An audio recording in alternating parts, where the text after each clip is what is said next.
আজকে বানিয়ে দেখাবো রাজকীয় স্বাদে চিকেন রোস্ট রেসিপি, যা বিয়েবাড়ির চিকেন রোস্টের স্বাদকেও হার মানাবে। এই চিকেন রোস্ট যাকে বানিয়ে খাওয়াবেন সেই আপনার রান্নার প্রশংসা করতে বাধ্য হবে।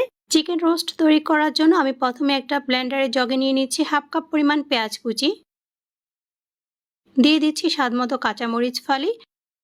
এরপর আমি এখানে দিয়ে দিচ্ছি 1 টেবিল চামচ পরিমাণ কাজু বাদাম, আর দিয়ে দিচ্ছি আমি এখানে 1 টেবিল চামচ পরিমাণ কিশমিশ।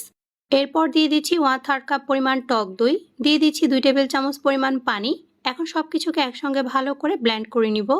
ব্লেন্ড করে নেওয়া হয়ে গেলে এখন এগুলোকে একপাশে রেখে দিচ্ছি।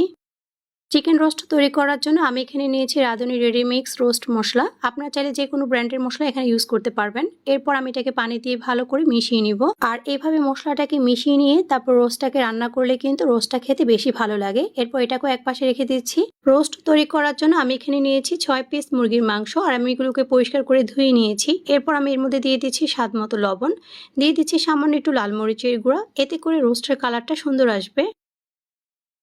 এরপর লবণ আর মরিচটাকে মুরগির সাথে ভালো করে মিশিয়ে নেওয়ার পর আমি এগুলোকে একপাশে রেখে দিচ্ছি। এখন চুলায় প্যানের মধ্যে দিয়ে দিয়েছি পরিমাণ মতো তেল। তেলটা ভালো করে গরম হয়ে এলে এখন আমি এখানে দিয়ে দিচ্ছি হাফ কাপের মতো পেঁয়াজ কুচি। এখন পেঁয়াজ কুচিটাকে ভেজে আমি বেরেস্তা তৈরি করে নিব। আর বেরেস্তাটা হয়ে গেলে আমি এখন এটাকে উঠিয়ে একপাশে রেখে দিচ্ছি। বেরেস্তাটাকে তুলে নেওয়ার পর এখন ওই তেলের মধ্যে আমি মুরগির মাংসগুলোকে ভেজে নিব। আর মুরগির মাংসগুলোকে কিন্তু খুব বেশি ভাজার দরকার নেই, এপিঠ ওপিঠ হালকা লালচে বাদামি করে ভেজে নিলেই হবে। আমার এখানে কিন্তু মুরগির মাংসগুলো ভাজা হয়ে গিয়েছে। এখন আমি এগুলোকে তেল থেকে তুলে নিব আর বাকিগুলোকে একইভাবে ভেজে নিব। মুরগির মাংসগুলোকে ভেজে নেওয়ার পর এখন ওই তেলের মধ্যে আমি দিয়ে দিচ্ছি 1 টুকরা দারুচিনি, দিয়ে দিচ্ছি 3টা এলাচ। আর এলাচের মুখটাকে একটু ফাটিয়ে দিলে কিন্তু এর সুঘ্রাণটা অনেক বেশি বের হবে। এরপর আস্ত গরম মশলাগুলোকে একটু ভেজে নিব। আর এগুলোকে ভেজে নেওয়ার পর আমি এখানে দিয়ে দিচ্ছি সামান্য একটু পেঁয়াজ কুচি। এখন পেঁয়াজ কুচিটাকেও একটু ভেজে নিব।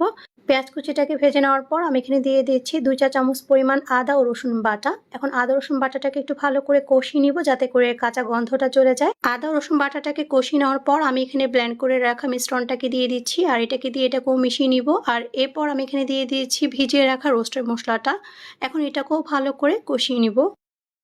মশলাটাকে কষিয়ে নেওয়ার এই পর্যায়ে আমি এখন এখানে দিয়ে দিচ্ছি স্বাদ মতো লবণ। আর লবণটাকে ভালো করে মিশিয়ে নিয়ে আমি এখানে দিয়ে দিচ্ছি 1 টেবিল চামচের মতো টমেটো সস। এখন টমেটো সসটাকেও ভালো করে মিশিয়ে নিব। আর এই পর্যায়ে আমি ব্লেন্ডারটা ধুয়ে সামান্য একটু পানি দিয়ে দিচ্ছি যাতে করে মশলাটা পুড়ে না যায়, এটা খুব ভালো করে কষিয়ে নেওয়া যায়। মশলাটা কিছুক্ষণ কষিয়ে নেওয়ার পর এখন আমি এখানে দিয়ে দিচ্ছি ভেজে রাখা মুরগির মাংসগুলো। মুরগির মাংসগুলোকে দেওয়ার পর এগুলোকে মশলার সাথে খুব ভালো করে কিছুক্ষণ কষিয়ে নিব। মুরগির মাংসগুলোকে ভালো করে কষিয়ে নেওয়ার পর যখন তেলটা উপরে উঠে আসবে সেই পর্যায়ে আমি এখানে দিয়ে দিচ্ছি আগে